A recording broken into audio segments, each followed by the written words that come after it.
बिस्मिल्लाहिर्रहमानुर्रहीम। दोस्तों, इस्लाम दुनिया का अमन पसंद मजहब है। इस्लाम हमें जिंदगी गुजारने के मुकम्मल असूल बताता है। रिश्तेदारों, गरीबों, मस्कीनों और यतीमों के साथ हुस्ने सलूक का दर्स देता है। लेकिन चंद एक अनासर की वजह से इस्लाम को बदनाम करने की कोशिश जारी है। ऐसे लोग इस्लाम की बदनामी का सबब बनते हैं। दोस्तों, ऐसा ही एक मोजज़ा भारत के शहर चंडीगढ़ के करीबी गांव में पेश आया। जब इमाम मस्जिद असर की अजान देता तो गांव की मुसलमान लड़कियों के साथ दिल दहला देने वाला मंजर पेश आता, जिसे देखकर लोगों के पसीने छूट गए। गांव के तमाम लोग हैरानो परेशान थे। ऐसा कैसे मुमकिन है? इमाम मस्जिद शादी क्यों नहीं करवाना चाहता था? इमाम मस्जिद अपने भाई की जवान बेटी के साथ कौन सी शर्मनाक हरकतें करता? इमाम मस्जिद जब अजान देता तो गांव की नौजवान लड़कियों के साथ क्या वाकया पेश आता? इमाम मस्जिद की भतीजी अपनी दादी को कौन से खुफिया राज बताना चाहती थी? इमाम मस्जिद पर अल्लाह तबारक व तआला का कौन सा सख्त तरीन अजाब नाज़िल हुआ? कैसे अल्लाह तबारक व तआला ने इसे रहती दुनिया तक इबरत का निशान बना दिया? ये तमाम तफसील आज की वीडियो में बताई जाएगी। लिहाजा तमाम नए आने वाले दोस्तों से गुजारिश है, वीडियो को एंड तक लाजमी देखें। अगर वीडियो पसंद आए तो लाइक और शेयर कीजिएगा। इसके साथ साथ चैनल को सब्सक्राइब करना मत भूलिएगा। शुक्रिया। दोस्तों, भारत के शहर चंडीगढ़ के करीब एक ऐसा भी गांव था जिसके तमाम लोग मुसलमान थे। इस गांव में सिर्फ चंद एक घर ही हिंदुओं के थे। इस गांव में एक लड़की आसिया भी रहती थी। आसिया के वालिदैन 5 साल पहले रोड एक्सीडेंट में इस दुनिया से रुखसत हो गए। इसलिए आसिया का वाहिद सहारा इसका चाचू गांव की मस्जिद का इमाम और बूढ़ी दादी थी। आसिया का चाचू सख्त तरीन मिजाज का आदमी था। वो आसिया को हर बात पर नोक टोक करता और अभी तक उसने शादी भी नहीं करवाई थी। लेकिन आसिया की दादी इंतहाई शफीक और प्यार मोहब्बत करने वाली खातून थी। वो आसिया का इंतहाई ख्याल रखती और कभी भी किसी चीज की कमी नहीं आने दी। एक दिन अचानक मोहल्ले में शोर मचना शुरू हो गया। हर तरफ चीखों पुकार की आवाजें आ रही थी। आसिया को घर से निकलने की इजाजत नहीं थी, इसलिए उसने इस मामले का पता करवाने के लिए अपनी दादी को भेजा। तकरीबन 1 घंटे बाद आसिया की दादी वापस आकर बताने लगी कि पास ही एक घर में नौजवान लड़की मुर्दा हालत में अपने कमरे में पाई गई। लड़की के वालिदैन दहाइयां दे दे कर रो रहे थे। ये उनकी इकलौती औलाद थी और वालिदैन का वाहिद सहारा था। पूरे गांव में सोग का समा था। लोग एक दूसरे के साथ सरगोशी करने लगे कि इस लड़की ने खुदकुशी की है, लेकिन हकीकत सिर्फ अल्लाह तबारक व तआला की जात जानती है। अगले दिन फिर ऐसा ही एक वाकया पेश आया। एक नौजवान लड़की की पुरइसरार तरीके से मौत हो गई। इसी तरह गांव में रोज एक लड़की की मौत हो जाती। तमाम गांव वाले इंतहाई परेशान थे।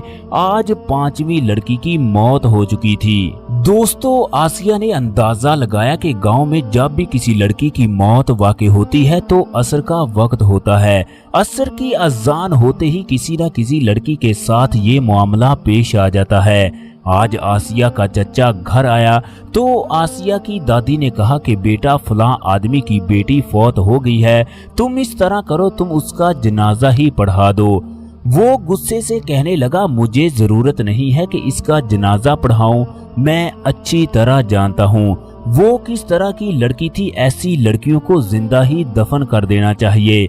तुम्हारी पोती भी जवान हो चुकी है, इसके लिए कोई अच्छा सा रिश्ता तलाश करो और फौरन इसकी शादी कर दो। मुआशरा बहुत खराब हो चुका है। आसिया का चचा आसिया से इंतहाई सख्ती से पेश आता।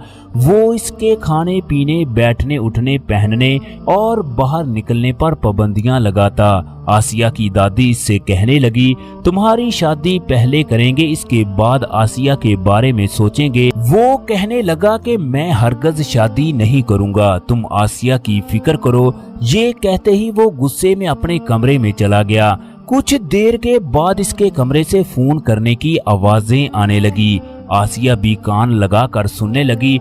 वो किसी से कह रहा था कि हमारा तमाम काम प्लानिंग के मुताबिक हो रहा है, किसी को हम पर शक भी नहीं है, इसी तरह हम पूरे गांव की गंदगी को खत्म करेंगे। आसिया को अपने चचा पर शक होने लगा कि इस मामले में मेरे चचा का जरूर हाथ है। शाम का वक्त हुआ, आसिया की दादी की तबीयत खराब होना शुरू हो गई। आसिया डॉक्टर से दवाई लेने के लिए गई तो रास्ते में उसकी सहेली मिली जो इंतहाई घबराई हुई थी। दोस्तों, वो आसिया को बताने लगी कि मुझे बहुत डर लग रहा है, लेकिन आसिया ने उसे हौसला दिया, ऐसा कुछ भी नहीं होगा, तुम घबराओ मत। आसिया दवाई लेकर घर की तरफ चल पड़ी। वो लड़की अपने घर की तरफ चली गई। सुबह सुबह आसिया अपने स्कूल के प्रिंसिपल के पास गई और उसे तमाम मामले से आगाह किया। आसिया उसे कहने लगी कि तमाम गांव वाले आपकी बहुत इज्जत करते हैं, वो आपकी बात मान जाएंगे, बस मुझे आपके साथ की जरूरत है। प्रिंसिपल आसिया को कहने लगा कि मुझे एक पुलिस वाला भी जानता है, हम उसे भी साथ लेकर चलेंगे। चनाचे असर का वक्त हुआ। आसिया का चचू अजान देने के लिए घर से निकला। आसिया भी पीछे पीछे चल पड़ी। इसी दौरान स्कूल का प्रिंसिपल और पुलिस वाला सादा कपड़ों में वहां पहुंच गया। आसिया का चाचू मस्जिद में दाखिल हुआ और किसी को कॉल करना शुरू कर दी। वो कहने लगा कि तुम आज फलां घर की लड़की को मार दो। वो लड़की किसी से फोन पर बात करती है, एक मछली पूरे तालाब को गंदा करती है, तुम अपना काम शुरू कर दो।